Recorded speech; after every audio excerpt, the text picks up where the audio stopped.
काला जादू की दुनिया की एक झलक, एक रहस्यमयी कहानी। नमस्कार दोस्तों, स्वागत है आपका हमारी कहानियों की दुनिया में। आज आपको काला जादू की दुनिया की एक झलक की रहस्यमयी कहानी सुनाएंगे। क्या आप तैयार हैं एक नए और रहस्यमयी जादुई कहानी सुनने के लिए? तो चलो शुरू करते हैं। ऐसे ही नई नई वीडियोस को देखने के लिए हमारे चैनल को सब्सक्राइब कर लें। कई साल पहले की बात है, एक छोटे शहर में एक लड़का था जिसका नाम आर्यन था। वह हमेशा से ही रहस्यमयी चीजों की ओर आकर्षित रहता था।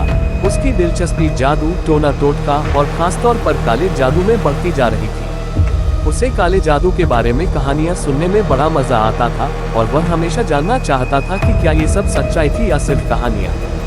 एक दिन उसे एक पुरानी किताब मिली। किताब के पन्नों में लिखे गए मंत्र और चित्र उसे सम्मोहित करने लगे। उस किताब में कई ऐसे रहस्यमयी और खतरनाक मंत्र थे जो लोगों के जीवन को बदल सकते थे।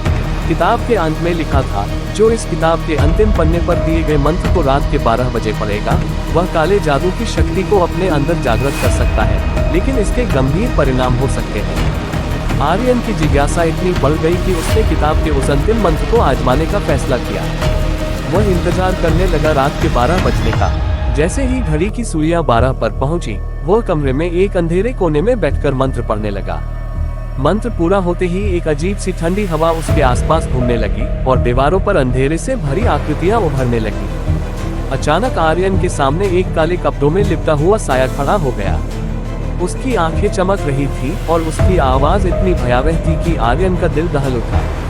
उस साये ने कहा, तुमने काले जादू की दुनिया के दरवाजे खोल दिए हैं, अब तुम्हारा वापस लौटना नामुमकिन है। आर्यन को यह महसूस हो गया कि उसने एक बहुत बड़ी गलती कर दी है।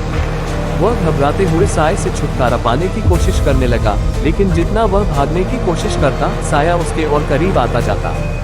अब आर्यन की हालत इतनी खराब हो चुकी थी कि उसे समझ नहीं आ रहा था कि वह इस भयानक स्थिति से कैसे निकले। साया धीरे धीरे उसके सामने आकर खड़ा हो गया और बोला, तुमने मुझे बुलाया है और अब मेरी बात माननी पड़ेगी। आर्यन ने कांपते हुए पूछा, तुम क्या चाहते हो?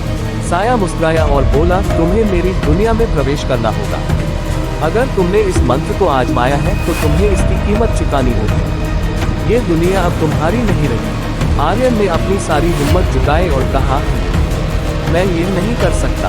अभी उसके मन में एक ख्याल आया। उस किताब के पहले पन्ने पर लिखा था कि काले जादू से मुक्ति केवल दिल की सच्चाई और साहस से हो सकती है। उसने गहरी सांस ली और अपनी सारी शक्ति इकट्ठा करके उस साये की ओर देखा। मैं यहाँ नहीं रहूंगा, मैं अपने दिल की सच्चाई के साथ इस जादू को तोड़ दूंगा। इतना कहने के साथ ही साया चिल्लाने लगा और कमरे में चारों तरफ अंधेरा छा गया। आर्यन ने अपनी आंखें बंद की और जब उसने उन्हें फिर से खोला तो वह वापस अपने कमरे में था। उसकी सांसें तेज थी और वह पसीने में भीगा हुआ था, लेकिन अब वह सुरक्षित था। उसने किताब को तुरंत बंद कर दिया और उसे हमेशा के लिए छिपा दिया। उस रात के बाद आर्यन को ये समझ आ गया, काले जादू के पीछे की सच्चाई तारांकन सिर्फ एक भ्रम नहीं है। जो लोग इसके पीछे जाते हैं, वे कभी कभी ऐसी शक्तियों का सामना करते हैं जो इंसानी समझ से परे होती है। उसने कसम खाई कि अब वह कभी ऐसी रहस्यमयी चीजों के पीछे नहीं जाएगा। जीवन में कई रहस्य होते हैं, लेकिन कुछ रहस्य ऐसे होते हैं जिन्हें अनछुआ ही रहने देना चाहिए।